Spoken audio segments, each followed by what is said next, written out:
Welcome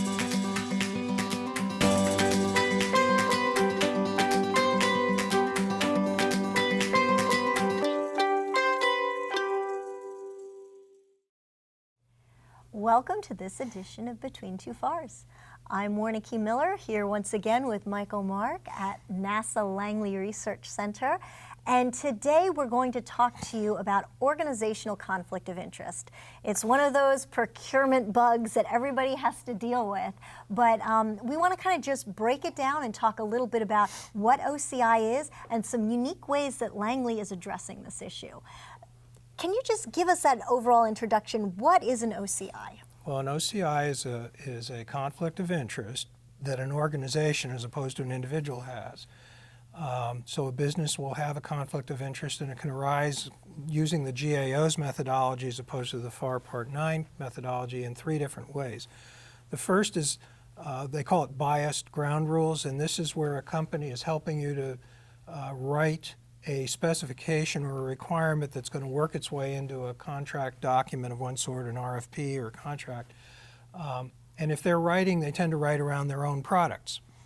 It's natural, but that creates a conflict of interest that needs to be addressed so that if they're going to do that, they should not be proposing. The second is impaired objectivity, which may be the hardest of the three, and that is where the company is providing advice or evaluations that concern either its products or products and services of its competitors. And again, they're going to tend to say their product is better than anybody else's product. So you need to be able to defend against that and make sure that the advice that you're getting is in fact impartial. The third type of OCI is basically the unfair access to information. And this occurs, for instance, we have test support contractors. They do a test in a wind tunnel of a proprietary model. They have to know stuff about that model, so they have access to that information. And they need to have processes in place to protect against that kind of thing.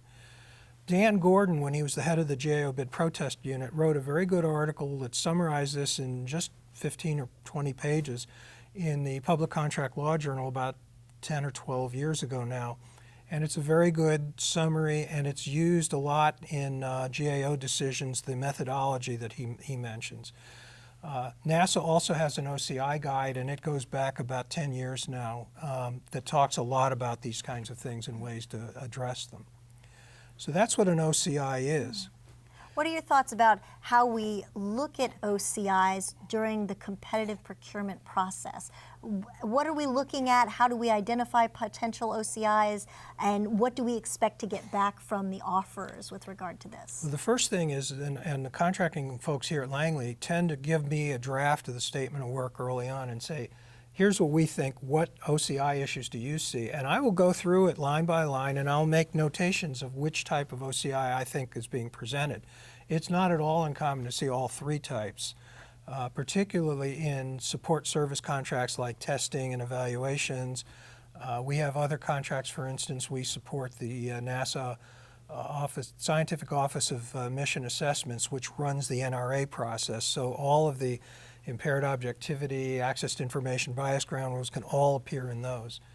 So you want to identify what kinds of OCIs exist, and then you want to put something in the solicitation that's going to identify them and tell the contractor they need to deal with this. Now, the NASA FAR supplement has the limitation of future contracting clause, and it requires you to identify what kinds of OCIs you see. But it only addresses essentially the bias ground rules kind of OCI, because it says if you are going to work in this area, then you will not propose on any follow-on solicitation for a reasonable time, either as a prime or as a sub. But it doesn't really address things like impaired objectivity, and while it sort of kind of deals with access to information, it doesn't do that good a job. So here at Langley, we have what we call Langley unique provisions that go into our solicitation and into our contract that are fairly prescriptive. They say we want to see an OCI plan, we want to see how you identify OCIs, what business you have that presents an OCI or might present an OCI, what kind of training do you do, what kind of non-disclosure agreements, how do you sweep your company for information to identify and know that you have OCI issues? What sorts of OCI techniques would you use in various scenarios? And how are you going to ensure that everybody understands this and follows through with it? Now, when this sort of information comes in with the proposal, are you looking at it as part of the evaluation process for the award, or is this something the CO looks at for the FAR Part 9 responsibility determination? Well, a little bit of both. If we have a mission suitability type evaluation, I like to see it as an evaluation factor. The users tend not to like it because it slows them down. It almost always triggers discussions. The problem is that you cannot begin work until you have an approved OCI plan.